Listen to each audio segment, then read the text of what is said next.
ব্যবহার করা যায় ততটা ভালো। অন্যান্য তেলগুলো একটু ক্ষতি করে। গাওয়া ঘিটা, সর্ষের তেলটা পরিমাণ মতো, বা অলিভ অয়েলটা বা নারকেল তেলটা, মানে সেটা রান্না করে নারকেল তেল দিয়ে, তা সেই রকম সেটা যদি আমরা ব্যবহার করি তাহলে আমাদের কোলেস্ট্রলটাও নিয়ন্ত্রণ থাকবে এবং ফ্যাটও বাড়বে না আমাদের। এইভাবে এই ব্যায়ামটা, আচ্ছা ছোটোখাটো ব্যায়াম করছি তখন আমাদের আমাদের তো সবার বাড়িতেই মোবাইলও আছে, টিভিও আছে, যদি একটু সৎসঙ্গ আমরা শুনতে থাকি এই জ্ঞানও বাড়তে থাকে। আর আমাদের সৎসঙ্গ ভালো জিনিস শুনি, সকালবেলা যেমন ভোর 5টা থেকে 6টা এই উপনিষদ, রামায়ণ, মহাভারতের বিশ্লেষণ হয় সংস্কার চ্যানেলে। FM চ্যানেল, দুটো FM চ্যানেল আছে, দুটো FM চ্যানেলে বিগ FM আছে, কালীকথা আছে, এইগুলোতে আমরা ভালো ভালো কথা শুনতে থাকবো আর এগুলো করতে থাকবো। মানে আমাদের একদিক দিয়ে ব্রেনের খাবার, মাথার বুদ্ধির খাবারও আসছে, আর একদিন শরীর চর্চা।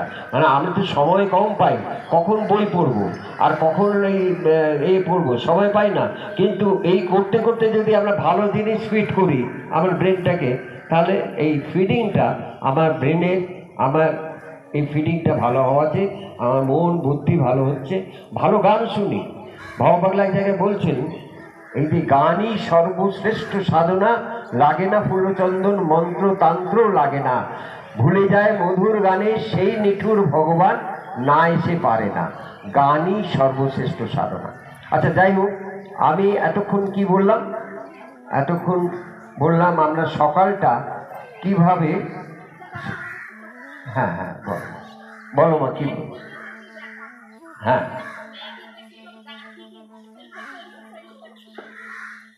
এই যে যেটা ব্যথার যেগুলো বলছো না, এই প্রত্যেকটি জিনিস প্রাণায়াম যদি আমি নিয়ম মতন করি, এরপরে আমি প্রাণায়ামে আসবো, 7 রকম প্রাণায়ামে আসবো।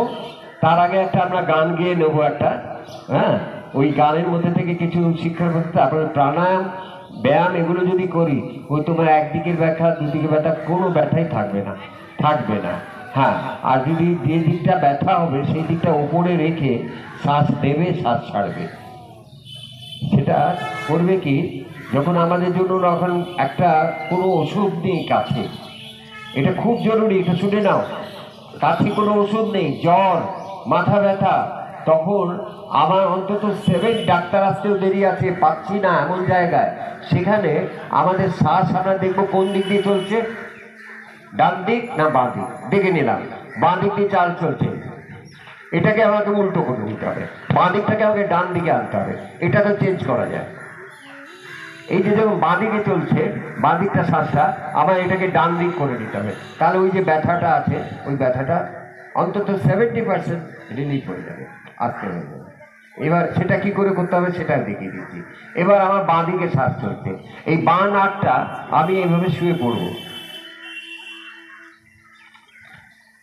বাঁ নাকটা চলছে তো, এগুলো গুরুবিদ্যা, আগেকার দিনে মনি ঋষিরা এরকম থাকা। এই বাঁ নাকটা আকাশের দিকে থাকবে, হ্যাঁ।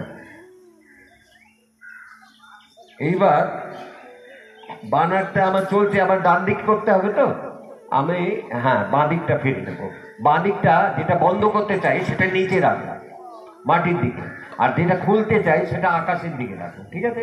এই এই এই নাকটা বন্ধ করলাম এইভাবে, ঠিক আছে, পা তুলতে হবে না,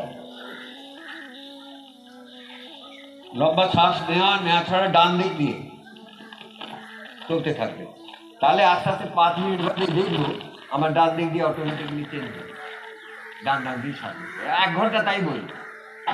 এই যে জিনিসটা আমরা যে কোনো, আমার জ্বর হয়েছে, মাথা ব্যথা হচ্ছে, কোনো ওষুধ নেই, এবং আমি যদি এই শ্বাসটা দিক পরিবর্তন করে নিই, তাহলে আমার মানে 90% কেন একদম রিলিফ হয়ে যেতে পারে, পুরো রিলিফ হয়ে যাবে। এটা আমরা করে দেখিনি, এটা আমরা জানি না, এগুলো প্রাচীনকালে গুরুরা শেখাতেন, যার জন্য আজকে সময় নেই। আমি তো রোজই এখানে বসি সকালবেলা, কিন্তু সব তো এইগুলো বলা যায় না। তা একটা গান করি, গানের মধ্যে অনেক শিক্ষার জিনিস আছে, আর তার থেকে আমরা একটা প্রেরণা পাবো। মহাভারত একটা বিখ্যাত গান, তোমরা জানো, তোমরা গাও, যারা জানো সবাই গাইতে পারো।